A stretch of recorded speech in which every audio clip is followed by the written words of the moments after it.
Cuadralas General Casimiro mga idol.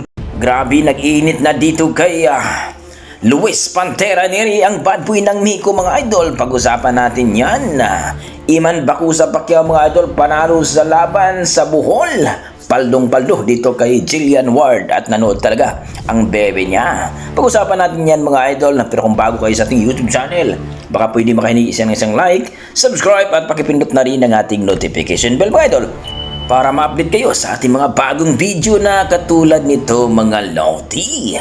At kanina nga mga idol ay nakita natin ang bakbakan dito sa isang Indonesian sa ating pambato na si Iman Bacusa. Pretty boy Pacquiao mga idol. Talaga namang napakagandang kondisyon ni Iman Bacusa Pacquiao. Talagang tinapos sa round 4 mga idol. Grabe ang mga patama ni Iman Bacusa Pacquiao mga idol. TKO ang inabot ng isang Indonesian mga idol. Grabe naman talaga, sino bang hindi kondisyon mga idol. Nandyan pala ang kanyang baby girl na si Jillian Ward, ay talaga namang ang ngiti pa lang mga idol, ulam na.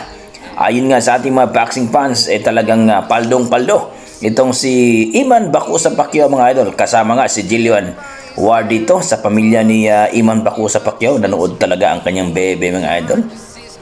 Ibang klase talaga si Iman Bacusa Pacquiao mga idol. Wala na. Uwi na, may nanalo na.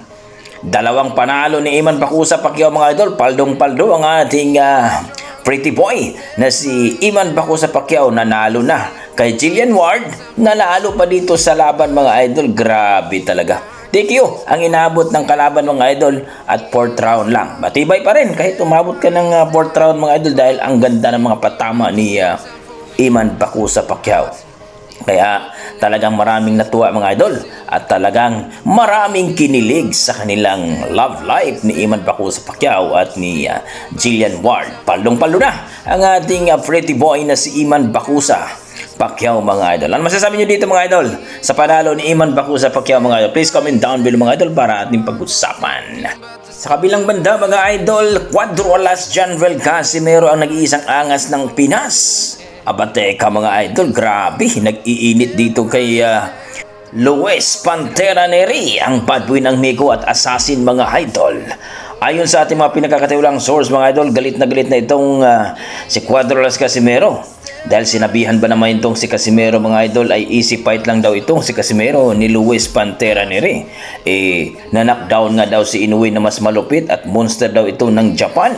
Paano na lang daw si Casimiro mga idol na tinalo daw ni Kamida, na tinalo din ni Luis Pantera Nery.